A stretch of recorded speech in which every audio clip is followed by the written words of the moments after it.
नमस्कार। हमारे चैनल में आपका स्वागत है। मैं हूं रामचंद्र मौर्य। साथियों, आज का विश्लेषण न्यू इंडिया पर प्रारंभ करने के पहले आपसे एक अनुरोध है कि आप हमारे चैनल को सब्सक्राइब कर लें और लाइक करें, शेयर करें, ताकि हमारी आवाज़ दूर दूर तक पहुंचे। प्रधानमंत्री नरेंद्र मोदी 2014 में जब सत्ता में आए थे तो उन्होंने एक बात कही थी, कई बातें उन्होंने तो कही थी कि अच्छे दिन आएंगे, सबको 15 लाख, और उसी के बीच में उन्होंने एक बात और कही थी, न्यू इंडिया का निर्माण। तो सवाल उठता है कि मोदी सत्ता के 8 साल पूरे हो चुके हैं और आज जिस स्थिति में भारत है और जिस तरह से भारत में त्राहिमाम मचा हुआ है, कहीं महंगाई से, कहीं महामारी से, कहीं सांप्रदायिकता से, कहीं बुलडोजर से, कहीं विपक्ष को निशाना लेने पर, तो क्या हमारा न्यू इंडिया का प्लान अधूरा रह गया या न्यू इंडिया का प्लान पूरा हो गया, या न्यू इंडिया के नाम पर कोई और इंडिया हमें परोसा जा रहा है? आज हम इसी पर चर्चा करेंगे और आपको बताना चाहेंगे कि प्रधानमंत्री नरेंद्र मोदी की कथनी और करनी में कितना बड़ा अंतर है।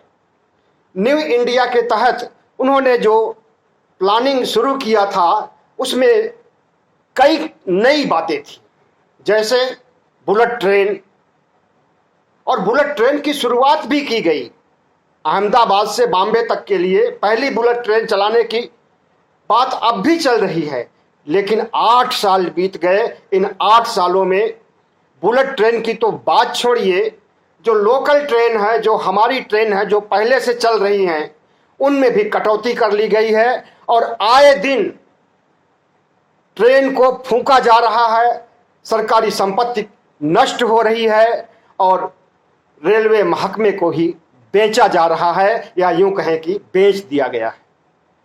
बेचने की प्रक्रिया में तो सिर्फ रेलवे अकेले ही नहीं है, पूरा देश शामिल है जिसे कि मोदी जी बेच रहे हैं। तो लगता है कि देश को बेच करके जो एक अस्थिपंजर बचेगा भारत का वही होगा, जो एक दुबली पतली काया बचेगी, हड्डियों का ढांचा बचेगा, वही होगा न्यू इंडिया। तो साथियों, आपको मालूम होना चाहिए कि भारतीय जनता पार्टी जब से शासन में आई है, कहती कुछ है, करती कुछ है। कहती है सबका साथ, सबका विकास, लेकिन विकास किया जा रहा है सिर्फ अडानी और अंबानी का। विकास हो रहा है भारतीय जनता पार्टी के नेताओं का, ह्रास हो रहा है, पतन हो रहा है विपक्ष का, पतन हो रहा है, नष्ट हो रहे हैं, मर रहे हैं, लाखों लोग एक साथ मर रहे हैं, जनता के लोग। तो क्या हमारा न्यू इंडिया ऐसा ही होगा जिसमें कि कोई जनता नहीं होगी, जिसमें कोई इंफ्रास्ट्रक्चर नहीं होगा, जिसमें देश की संपत्ति बची नहीं होगी, जिसमें जो हमारा पहले का धर्मनिरपेक्ष भारत था उसका नामो निशान नहीं रहेगा? तो जिस तरह से भारत को 8 सालों से बनाया जा रहा है और इस बीच जिस तरह से भारत की रचना की जा रही है और लोकतंत्र के चारों स्तंभों को ढहाया जा रहा है, तो क्या इससे हमारा लोकतंत्र आगे बढ़ेगा या हमारा भारत, जो पुराना भारत था, वो नया भारत बनेगा? आज हम इसी पर चर्चा करेंगे और आपको बताना चाहेंगे न्यू इंडिया का सच।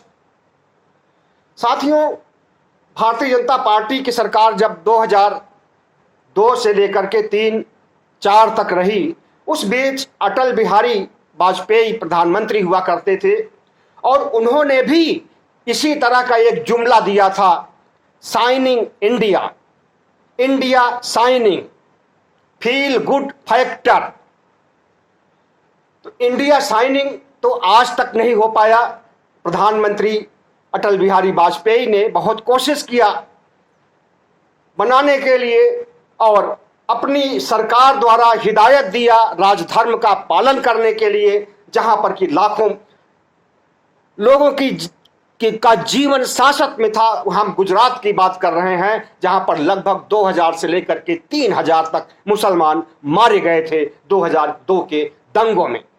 और उस समय तत्कालीन प्रधानमंत्री अटल बिहारी वाजपेयी ने राजधर्म का पाठ पढ़ाने की कोशिश किया था मुख्यमंत्री नरेंद्र मोदी को, लेकिन वो पाठ पढ़ा नहीं सके थे।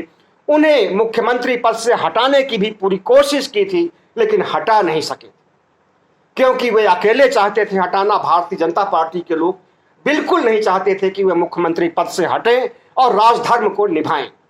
और उसी बीच अमेरिका ने इनका वीजा कैंसिल कर दिया और वीजा देने से ही मना कर दिया था। 12 सालों बाद जब ये जीत करके भारत के प्रधानमंत्री बनते हैं तो इन्हें अमेरिका वीजा देता है। अमेरिका ही नहीं, कई देशों ने अपने देश में आने से नरेंद्र मोदी को मना कर दिया था, रोक लगा दिया था, वीजा देना मना कर दिया था। लेकिन जब 2014 में भारी बहुमत से जीत करके आते हैं तो इनके सारे पाप धुल जाते हैं और गुजरात की तर्ज पर, गुजरात को मॉडल मान करके इन्होंने भारत के विकास की बात कही थी और न्यू इंडिया बनाने की बात कही थी। उस न्यू इंडिया में बुलेट ट्रेन होगी, स्मार्ट सिटी होंगे और हर सांसदों के क्षेत्र में उनके एक गांव गोद लिए जाएंगे। तो गांव कितने गोद में लिए गए और कितने गांव का विकास हुआ, ये आंकड़ा तो आज तक नहीं आ सका है। लेकिन हाँ, लोकतंत्र के चौथे स्तंभ यानी मीडिया को इन्होंने जरूर गोद में ले लिया और उसे गोदी मीडिया कहा जाने लगा। तो लोकतंत्र की शुरुआत इन्होंने गोदी मीडिया से ही शुरू किया। कार्यपालिका, व्यवस्थापिका, न्यायपालिका और मीडिया, यही 4 स्तंभ होते हैं लोकतंत्र के। तो इन्होंने शुरुआत किया मीडिया को खरीदने, मीडिया को मुट्ठी में बंद करने और मीडिया को अपना गुलाम बना करके अपनी वाहवाही लूटने के लिए और सच को छिपाने के लिए, झूठ को फैलाने के लिए, व्हाट्सएप यूनिवर्सिटी चलाने के लिए, आईटी सेल को खुली छूट देने के लिए कि वो भारतीय जनता पार्टी का प्रचार करे और भारतीय जनता पार्टी के प्रचार से ज्यादा विपक्ष की भर्त्सना करे और विपक्ष का दुष्प्रचार करे। और इसमें वो कामयाब रहे। इसी वजह से उन्होंने 2014 तो जीता ही था, 2019 को भी जीत लिया। और जब 8 साल पूरे हो चुके हैं तो आज जो भारत की स्थिति है उसे आप अच्छी तरह से देख रहे हैं कि देश को बेचा जा रहा है। 2 साल में देश बिक जाएगा, 2024 तक पूरी तरह से बिक जाएगा। ना तो देश में कोई इंफ्रास्ट्रक्चर रह पाएगा, ना देश में कोई कंपनियां रह पाएंगी, ना देश में कोई विभाग रह पाएगा। सब कुछ का निजीकरण हो जाएगा और निजीकरण होने के बाद सब बड़े बड़े कारपोरेट घरानों के हवाले हो जाएंगे और कारपोरेट घराने अपना फायदा देखते हैं, जनता का कल्याण नहीं देखते हैं। ये एक कड़वा सच है और उसी कड़वा सच को हकीकत में बदलने के लिए प्रधानमंत्री नरेंद्र मोदी ने जिस तरह से न्यू इंडिया का निर्माण शुरू किया है और जिस तरह से न्यू इंडिया के बजाय हमारा जो पहले का भारत था, धर्मनिरपेक्ष भारत था, उसके मूल्यों को खत्म किया जा रहा है, उसके आदर्शों को खत्म किया जा रहा है, या यूं कहें कि भारत को टुकड़े टुकड़े में बांट करके और भारत में सांप्रदायिकता का माहौल फैला करके हिंदू, मुस्लिम, बौद्ध सभी धर्म के लोगों को नफरत के निगाहों से देखा जा रहा है और उनमें नफरत का बीज बोया जा रहा है सिर्फ और सिर्फ चुनाव जीतने के लिए और भारत को न्यू इंडिया नहीं बल्कि हिंदू राष्ट्र बनाने के लिए। प्रधानमंत्री नरेंद्र मोदी जो कहते हैं वो सच नहीं होता, जो नहीं कहते हैं, जो छिपाए रहते हैं वही सच होता है। तो इन्होंने न्यू इंडिया का तो नाम लिया, लेकिन न्यू इंडिया को लोगों ने समझ लिया कि नया भारत होगा, भारत विज्ञान के क्षेत्र में आगे बढ़ेगा, भारत विकास के क्षेत्र में आगे बढ़ेगा, विकास दर ज्यादा होगी, अर्थव्यवस्था दुरुस्त हो जाएगी, लोगों को रोजगार मिलेगा, धन धान्य संपन्न रहेगा देश और हमारा देश तरक्की करेगा, फलेगा, फूलेगा और एक नया भारत बनेगा। लेकिन वो नया भारत नहीं है, बल्कि जो भारत है उसको भी बिगाड़ने की कोशिश की जा रही है वर्तमान सत्ता के द्वारा। आपको मालूम होना चाहिए कि जिस तरह से भारतीय जनता पार्टी के प्रवक्ता, भारतीय जनता पार्टी के विधायक, सांसद जैसी जैसी जहर उगलते हैं, आरएसएस के लोग जैसे जहर उगलते हैं, उससे हमारा देश कितना तबाह हो चुका है और कितना तबाह होगा यह कुछ भी नहीं कहा जा सकता।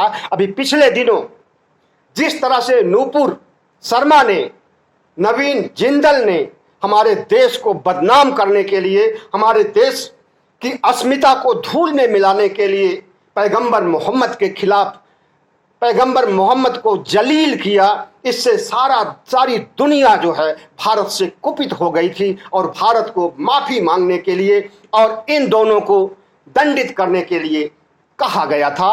वरना उन्होंने अपना व्यापारिक रिश्ता या भारत के सामान खरीदना, भारत से आए सामान को बेचना बंद कर देने की धमकी दिया था। तब जाकर के नूपुर शर्मा को बर्खास्त नहीं किया गया बल्कि सस्पेंड किया गया और नवीन जिंदल को बर्खास्त किया गया। और वही इतना बड़ा कुकर्म करने वाली औरत जिसके खिलाफ सुप्रीम कोर्ट भी बोल चुका है कि इसी औरत की वजह से देश में हाहाकार मचा हुआ है, हत्याएं हो रही हैं, हिंसा हो रहा है, कत्लेआम हो रहा है। सुप्रीम कोर्ट ने इस बात को बोली है, अभी कुछ दिन पहले बोला है। और अब जिस तरह से गोदी मीडिया, इनका आईटी सेल और इनका व्हाट्सएप यूनिवर्सिटी जिस तरह से सुप्रीम कोर्ट को बदनाम करने के लिए, सुप्रीम कोर्ट के जजों को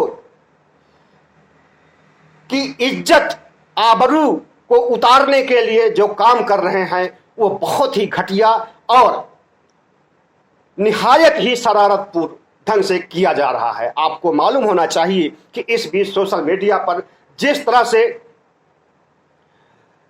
सुप्रीम कोर्ट के जजों को, जिन्होंने कि नूपुर शर्मा के खिलाफ टिप्पणी किया था, उनके खिलाफ जिस तरह से जहर उगला जा रहा है और सुप्रीम कोर्ट की जैसी भाषा का इस्तेमाल किया जा रहा है। सुप्रीम कोर्ट को सुप्रीम कोठा कहा जाता है। कोठा आपको पता ही होगा किसे कहते हैं। कोठा का सीधा सा अर्थ माना जाता है कि जहां वेश्याएं अपना धंधा करती हैं, और सुप्रीम कोर्ट को भी कोठा कहा जा रहा है। कितना बड़ा सुप्रीम कोर्ट का अपमान है, इस पर तो मानहानि का केस बनता है। सुप्रीम कोर्ट को स्वतः संज्ञान लेकर के सुप्रीम कोर्ट को सुप्रीम कोठा कहने वालों के खिलाफ कार्रवाई करनी चाहिए। और भारत की न्यायपालिका की साख जो गिर रही है और गिरती जा रही है, और भारतीय जनता पार्टी के लोग, आरएसएस के लोग न्यायपालिका की साख को गिराते जा रहे हैं, यह भी किसी से छुपा हुआ नहीं है। न्यायपालिका की साख का मतलब कि न्यायपालिका के जजों के अंदर भी आत्मा होती है, संवेदनशील होती है, इस देशवासियों के लिए धड़कती है, लोगों को न्याय देने के लिए, संविधान का राज स्थापित करने के लिए। सुप्रीम कोर्ट के जजों की नींद हराम रहती है, उन्हें नींद नहीं आती है कि किस तरह से देश को न्याय दिया जाए, किस तरह से देश में कानून का शासन हो। इसके लिए वे अंदर ही अंदर घुटते रहते हैं। और उन्हीं जजों को, जिन जजों का निर्णय आखिरी निर्णय होता है इस देश में, उन्हीं को गालियां दी जा रही हैं, फप्तियां कसी जा रही हैं, मां बहन किया जा रहा है, और किसी और के द्वारा नहीं, सत्तारूढ़ पार्टी के द्वारा, आरएसएस के द्वारा, हिंदू संगठनों के द्वारा। तो क्या यही है नया भारत कि जहां पर कि न्यायपालिका की साख नहीं बचेगी, जहां पर मीडिया की साख नहीं बचेगी और मीडिया को खरीद लिया जाएगा? क्या यही है नया भारत जहां संविधान की धज्जियां उड़ाई जाएंगी और संविधान को बदल करके भगवा संविधान लागू करने की बात कही जाएगी? आपको मालूम होना चाहिए कि भगवा संविधान को लागू करने की बात अरसे से चल रही है। नवंबर दिसंबर से ही ये बात उठी हुई है कि भारत को हिंदू राष्ट्र बनाया जाएगा तो भगवा संविधान लागू किया जाएगा, और हरिद्वार धर्म संसद में उस भगवा संविधान को भगवा कपड़े में लपेट करके पेश भी किया गया था। कोई और नहीं, अश्विनी उपाध्याय जो भारतीय जनता पार्टी का नेता है, उसने पेश किया था धर्म संसद में भगवा संविधान को। तो आज बाबा साहब डॉक्टर भीमराव अंबेडकर का संविधान भी खतरे में है, लोकतंत्र भी खतरे में है, इस देश में अल्पसंख्यक और विभिन्न धर्मावलंबी भी खतरे में हैं। अगर किसी का विकास हो रहा है, किसी का उद्धार हो रहा है, किसी का उत्थान हो रहा है, तो वो सांप्रदायिकता का हो रहा है, वे गैर कानूनी कामों का हो रहा है, वे नीचता का हो रहा है और मुसलमानों के खिलाफ जिस तरह से जंग छिड़ी हुई है, बाबरी मस्जिद को ढहा करके राम मंदिर बनाया गया और वो राम मंदिर का फैसला, बाबरी मस्जिद का फैसला जिस तरह से दिलाया गया जज से, जिस तरह से जज को ब्लैकमेल किया गया और फिर उसे राज्यसभा का सदस्य बना दिया गया, इसे आपने अच्छी तरह से देखा है कि राम मंदिर का, बाबरी मस्जिद का विवाद का फैसला लिखा जाता है नागपुर के आरएसएस के हेडक्वार्टर में और पढ़ा जाता है वो फैसला सुप्रीम कोर्ट में। इस तरह से सुप्रीम कोर्ट ही यही व्यवस्था भी करता है कि मंदिर बनाने के लिए ट्रस्ट भी होना चाहिए और ट्रस्ट की व्यवस्था भी कर देता है और प्रधानमंत्री नरेंद्र मोदी जाकर के नींव पूजा भी कर देते हैं। हम पूछना चाहते हैं कि भारत धर्मनिरपेक्ष राष्ट्र है, यहां पर एक धर्म को प्रमोट नहीं किया जा सकता है। अगर प्रमोट करना है तो सारे धर्मों को कीजिए, इस्लाम को भी कीजिए प्रमोट, बौद्ध धर्म को भी कीजिए, जैन धर्म को भी कीजिए, सिखों को भी प्रमोट कीजिए। आपने राम मंदिर के लिए नींव तो रख दिया, अगर मस्जिद कल बनना शुरू होगी जहां पर आपने जमीन अलॉट किया है तो क्या वहां पर भी मस्जिद की नींव पूजा करने प्रधानमंत्री जाएंगे? कतई नहीं जाएंगे, क्योंकि प्रधानमंत्री आरएसएस के प्रचारक थे, हैं और रहेंगे। इस बात को उन्होंने खुद कहा था टीवी चैनलों पर। तो आज देश की जो स्थिति है, आरएसएस के इशारे पर निर्णय लिए जा रहे हैं, आरएसएस के एजेंडे को लागू किया जा रहा है। आरएसएस का एजेंडा आज का नहीं है हिंदू राष्ट्र का।